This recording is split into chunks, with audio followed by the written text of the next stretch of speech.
Universo Diverso, com Luciana Neri. Professor, o senhor já explicou aqui o que é uma pedagogia não crítica, uma pedagogia tradicional e também o que é uma pedagogia crítica. Mas qual a importância disso na prática? O senhor poderia dar um exemplo? Veja como é difícil a vida de uma pessoa que não sabe ler ou escrever. Às vezes ela pensa que a culpa foi dela, que ela não quis estudar e tal. Mas quando a gente olha criticamente isso, e a educação ajuda a gente a entender isso, essa pessoa vai perceber, se ela for educada em uma pedagogia crítica ou criticamente, que a culpa não é somente dela por ela não ser alfabetizada. Por exemplo, as pessoas mais velhas aqui no passado tinham a maior dificuldade do mundo para acessar uma escola, né? Então isso tem a ver com a história, tem a ver com a falta de elementos críticos. Então por isso que a pedagogia crítica também trabalha muito com essa dimensão da história, do passado e do presente, das relações do todo, para a gente entender o mundo que a gente vive. Então é um tipo de pedagogia.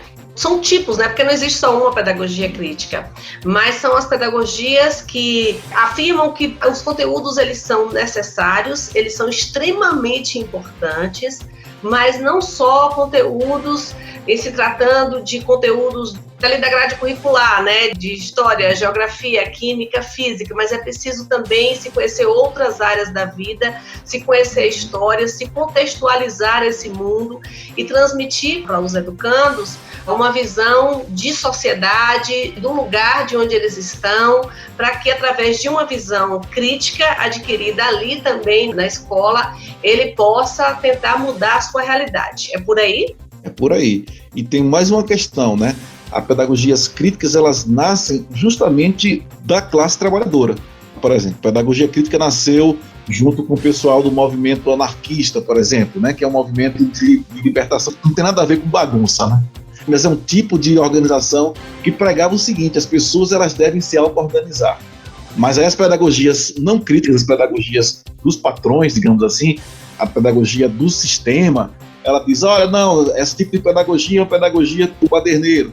Outra pedagogia, né, que nasce ali com movimentos do campo, como, por exemplo, a pedagogia do MST, ela nasce justamente das lutas e das reivindicações dos trabalhadores do campo, aqueles que não tiveram acesso ao conhecimento, que querem se formar. A pedagogia do campo, professor, ela é a pedagogia do MST ou tem duas vertentes? É do campo, existem várias vertentes. A pedagogia do MST é uma. Você tem a pedagogia da educação do campo de forma mais geral, você tem a pedagogia das escolas famílias agrícolas, que é outra especificidade, mas todas estão nesse campo da pedagogia crítica. O importante da pedagogia crítica é saber que ela nasceu dos trabalhadores. São os trabalhadores que começaram a reivindicar um tipo de perspectiva educativa que ajudasse esses trabalhadores a enxergar a realidade para além daquilo que ela parece. Ou seja, para olhar para o mundo e ver que por trás daquilo que eu estou vendo, isso é que é uma questão muito bacana, existem coisas que eu não estou vendo, mas que influenciam nessa vida nossa cotidiana.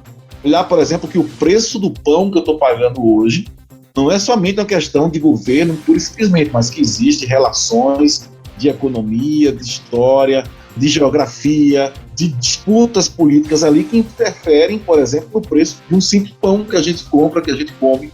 Ou seja, a produção do trabalho, as nossas famílias, como elas são organizadas, a negação que a gente tem de conhecimento, de emprego, de salário, tudo isso tem a ver com o esforço para a gente entender a realidade. Então, quando a pedagogia ela é crítica, ela ajuda os estudantes, ela ajuda os trabalhadores a enxergarem a realidade para além daquilo que a gente está vendo e ajuda, sobretudo, a impulsionar a mudança prática na vida, porque não adianta somente saber, somente conhecer para mudar.